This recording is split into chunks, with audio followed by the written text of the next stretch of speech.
Star మా ఛానల్లో విజయవంతంగా రన్ అవుతున్న షో నీతోనే డాన్స్ షో. ఈ నీతోనే డాన్స్ 2.0కి విపరీతమైన ఫ్యాన్ బేస్ కూడా ఉంది. సెలబ్రిటీ డాన్సులతో ఎలిమినేషన్, వైల్డ్ కార్డ్ ఎంట్రీస్, ప్రతి ఎపిసోడ్ కూడా ఆసక్తికరంగా సాగుతూ ఉంటుంది. అయితే తాజాగా రిలీజ్ చేసిన ప్రోమోలో సదా గారు ఆర్యానాతో గొడవ పడడం, సదా అండ్ ఆర్యానాకి కంటెస్టెంట్స్ కి మార్కులు ఇచ్చే టైంలో చాలా పెద్ద గొడవ జరిగినట్టు కనిపిస్తోంది. ఆ కారణంగా ఆర్యానా, అవినాష్ సెల్ఫ్ ఎలిమినేషన్ అయినట్టు తెలుస్తోంది. ఈ విషయంలో చాలా వరకు సదా గారినే తప్పుపడుతున్నారు ఆడియన్స్. అయితే తాజాగా ఈ విషయంపై big boss 4 fame Akhil Sarthak స్పందించారు. సదా జడ్జిమెంట్ పై చాలా ఘాటుగా స్పందించాడు అఖిల్ సార్దక్. అఖిల్ సార్దక్ తన ఇన్స్టాగ్రామ్ వేదికగా ఒక పోస్ట్ ని షేర్ చేశారు. ఏ మాత్రం భయపడకుండా సదా గారిని కూడా ట్యాగ్ చేశారు అఖిల్. ఆ పోస్ట్ లో ఏముందంటే, ఓ గాడ్, ఏంటిది సదా గారు, అసలు మీ ఎక్స్ప్రెషన్స్ ఏంటి?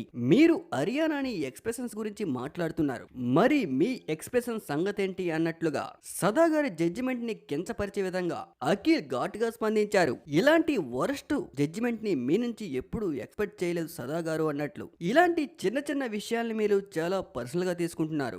ఒకవేళ మీకు మార్క్స్ కే ప్రాబ్లం అయితే అలాంటప్పుడు కంటెస్టెంట్స్ కి మార్కులు ఇచ్చేటప్పుడు అలాంటి రూల్స్ ఏ పెట్టకండి మీరు అంటూ. మీరు జడ్జిలు కాబట్టి మీరే మార్క్స్ ని డిసైడ్ చేయండి. మీరే కంటెస్టెంట్స్ ని మార్క్స్ ఇవ్వమని అడుగుతారు. తీరా మార్క్స్ ఇచ్చాక మీరు అందులో ఇంటర్ఫేర్ అవుతూ ఉంటారు. అది కూడా మీరు కొందరి కంటెస్టెంట్స్ విషయంలోనే మాత్రమే ఇంటర్ఫేర్ అవుతున్నారు. మీరు కొంతమంది కంటెస్టెంట్స్ కి మాత్రమే సపోర్ట్ చేస్తున్నట్టు తెలుస్తోంది. ఇది కరెక్ట్ కాదంటూ అఖిల్ సార్దక్ స్ట్రాంగ్ గా రియాక్ట్ అయ్యారు.